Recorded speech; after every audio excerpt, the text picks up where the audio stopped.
ځوان ته وایم چې په دغه ناروا اعمالو په دا زناکاریو په دا حرامو کارو اخته وي خبره اصلا او هغو ته ده. د الله پیغمبر صلی الله علیه وسلم ته یو ځوان رالی د قریشو، ابو امامه رضی الله عنه دا حدیث نقل کوي صحابي، فقال یا رسول الله اذن لی فی الزنا. د ځوان نبی کریم صلی الله علیه وسلم ته د الله پیغمبر صلی الله علیه وسلم ما ته اجازه وکړه چې زنا وکړم. د زنا غوښتنه ځینې کي د زنا اجازه ځینې غواړي چې زه زنا وکړم، ناروا وکړم، حرام وکړم. ګوره اوس چې موږ ته یو ملا ته یو څوک راسي او دا راته ووایي نو موږ به څنګه عمل ورسره کوو؟ د الله پیغمبر صلی الله علیه وسلم ګوره مفتی دی، عالم دی، هغه د مستفتي څخه د سائل سره څومره قدر حلم و نرمي کوي. فاقبل القوم علیه د الله پیغمبر صلی الله علیه وسلم سره صحابه ناست دي، هغه راوغورځېدل وزجروه زجر ورکوي چې دا څنګه خبره کوي چې رسول الله سلام ته ما ته د زنا اجازه وکړه. فقال مه د الله پیغمبر صلی الله علیه وسلم ورته مه کوي، کار مه پیلوي، سړی ما ته راپرېږدي، زما څه یې پوښتنه کړې ده زه جواب ورکوم. سړي ته وایي رانږدې سي، سړی ځوان ورنږدې شو. صحابي مبارک فرمایي فدنا منه قریبا، هغه ډېر ورته نږدې کښېنستی. د الله پیغمبر صلی الله علیه وسلم قربان سم څومره په حکمت جواب ورکړي.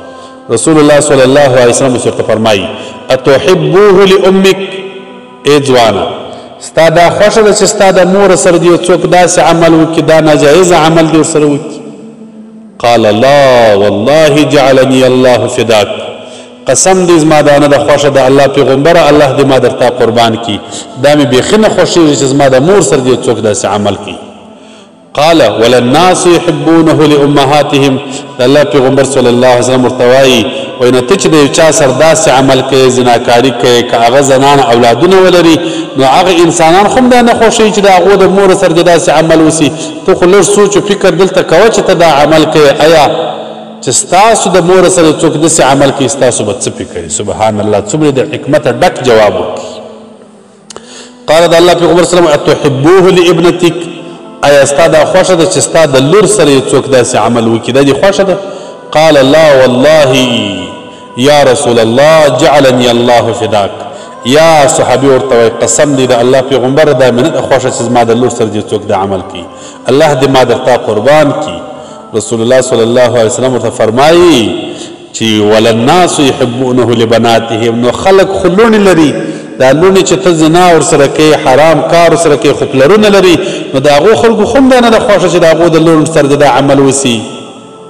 قال افتحبوه لاختک، ایا دا دې خوښه ده د الله پیغمبر صلی الله علیه وسلم چې ستا د خور سره څوک دا عمل وکړي؟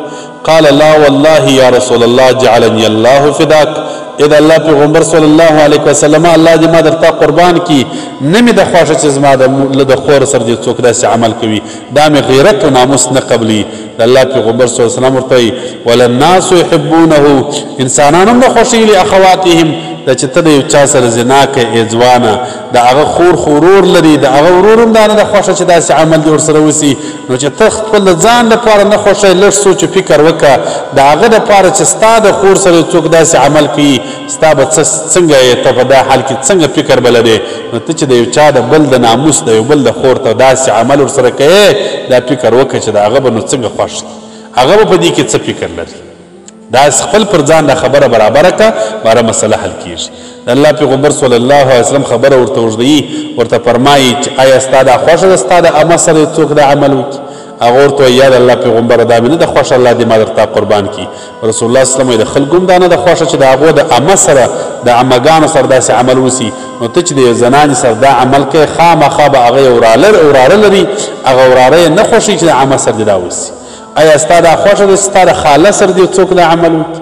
هغه ورته وایي د الله پیغمبر صلی الله علیه وسلم نه مې ده خوښه چې زما د خاله سره دې څوک دا عمل وکړي، الله دې ما درته قربان کړي. نبی کریم صلی الله علیه وسلم ورته ویل الناس يحبونهم لخالاته، خلک هم دا نه خوښوي چې دې د خالګانو سره دې داسې عمل وسي. نو ګوره ته د ځان سره فکر کوه، ډېر د حکمته ډک جواب دی.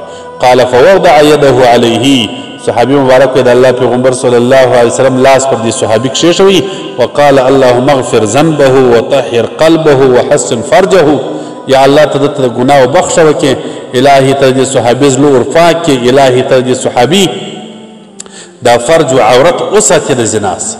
قال صحابي وایي فلم یکن بعدو ذلک الفتا یلتفت الی شیء وروسته در دې مو نه دی لیدلی چې دا ځوان دی بیا د یو چا ناموس ته په نه بده کتلي بیا مو نه دی لیدلی چې دا ځوان دی یو وخت لا د اوقاتو د یو چا ناموس ته بد کتلي داسې صالح انسان الله ځینې جوړ کړي. ګوره نو ځوانه ته د ځانه سره فکر وکړه. هر ځوانه تا ته وایم هر ځوانه تا ته وایم هر ځوانه چې ته د بل ناموس ته ګورې ته د بل ښځې ته ګورې ته د بل لور ته ګورې ته د بل خور ته ګورې ته د بل د خورو د لورو سره عمه او خاله او د ناموس سره دا عمل کوې قسم دی دا یاد ولره ګوره دا کتابي خبره هم ده تجربه هم ده چې د چا د ناموس سره د داسې بد عمل وکړي ستا ناموس ته به پر هغه بد عمل کتل کېږي.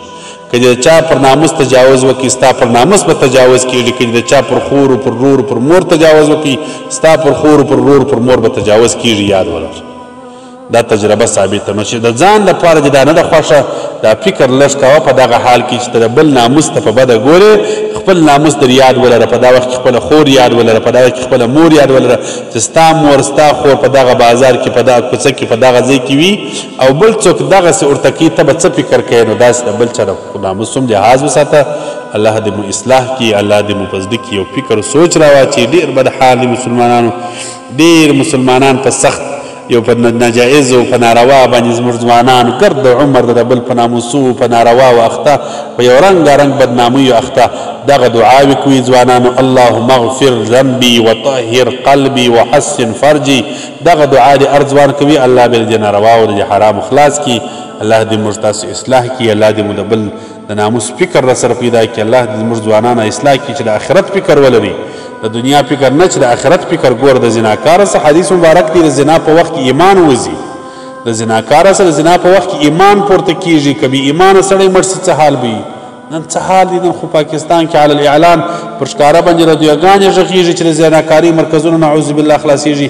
ځانو ته مسلمانان وایي نن مو ځوانان په کومه معاشره کې په څه